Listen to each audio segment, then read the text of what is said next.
মার্কিন যুক্তরাষ্ট্র আর ইসরায়েল দুটো দেশই কিন্তু পরস্পরের খুব ঘনিষ্ঠ মিত্র, কিন্তু সম্প্রতি তাদের মধ্যে একটা বড়সড় কূটনীতিক মতবিরোধ তৈরি হয়েছে, যার কেন্দ্রে আছেন মার্কিন সেনেটর জেডি ভ্যান্স এবং ইসরায়েলি প্রধানমন্ত্রী বেনিয়ামিন নেতানিয়াহু।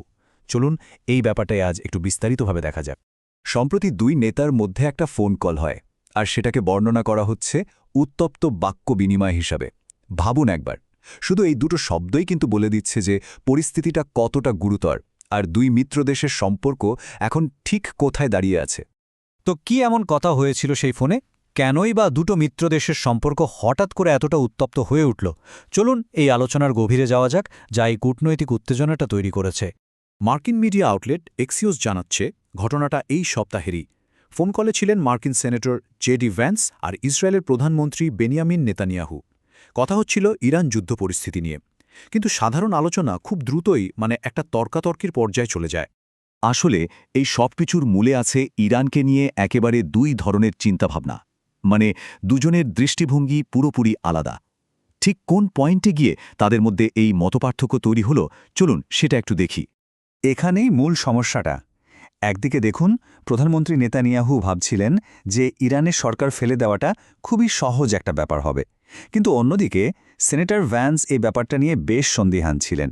তার মনে হচ্ছিল নেতানিয়াহু একটু বেশি আত্মবিশ্বাসী হয়ে যাচ্ছেন। বাস্তব পরিস্থিতি এতটা সহজ নাও হতে পারে। কিন্তু ঘটনাটা শুধু মতবিরোধেই থেমে থাকেনি। এখন পরিস্থিতি আরও জটিল হয়ে উঠেছে। মার্কিন কর্মকর্তাদের তরফ থেকেই সরাসরি অভিযোগ করা হচ্ছে যে ইসরায়েল ইচ্ছে করে আমেরিকার কূটনৈতিক চেষ্টায় বাধা দিচ্ছে। ব্যাপারটা কিন্তু খুবই মারাত্মক।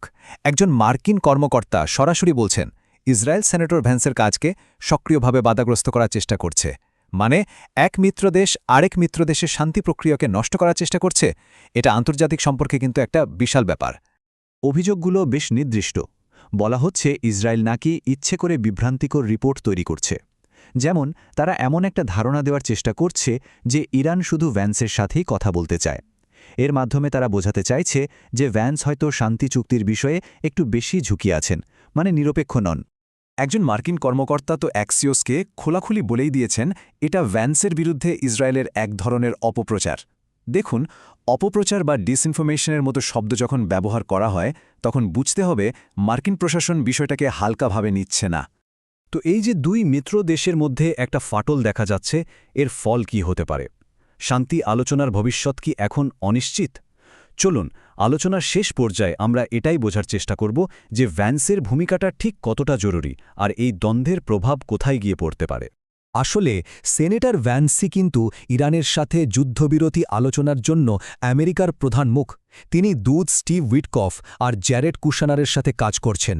যেহেতু তিনি আলোচনার কেন্দ্রে, তাই তার ভাবমূর্তি নষ্ট করার বা তার কাজে বাধা দেওয়ার যে কোনো চেষ্টা কিন্তু পুরো শান্তি প্রক্রিয়াটাকেই লাইনচ্যুত করে দিতে পারে। একজন সিনিয়র মার্কিন কর্মকর্তার একটা কথা শুনলেই বোঝা যায় পরিস্থিতিটা কতটা জটিল। তিনি বলেছেন, যদি ইরানিরা ভ্যান্সের সঙ্গে কোনো চুক্তিতে পৌঁছাতে না পারে, তাহলে তারা আর কোনো চুক্তিই পাবে না। তিনিই তাদের জন্য সেরা বিকল্প। সোজা কথায়, ভ্যান্সকে ছাড়া কোনো সমাধান সম্ভব নয়। সবশেষে একটা বড় প্রশ্ন কিন্তু থেকেই যাচ্ছে। যখন দুটো ঘনিষ্ঠ মিত্রদেশ এমন একটা গুরুত্বপূর্ণ সময়ে এসে মৌলিক বিষয়ে একমত হতে পারে না, একে অপরের উদ্দেশ্য নিয়ে প্রশ্ন তোলে, তখন শান্তির ভবিষ্যৎ আসলে কোন দিকে যায়? এর উত্তর হয়তো আমাদের বলে দেবে এই অঞ্চলের ভবিষ্যৎটা কেমন হতে চলেছে।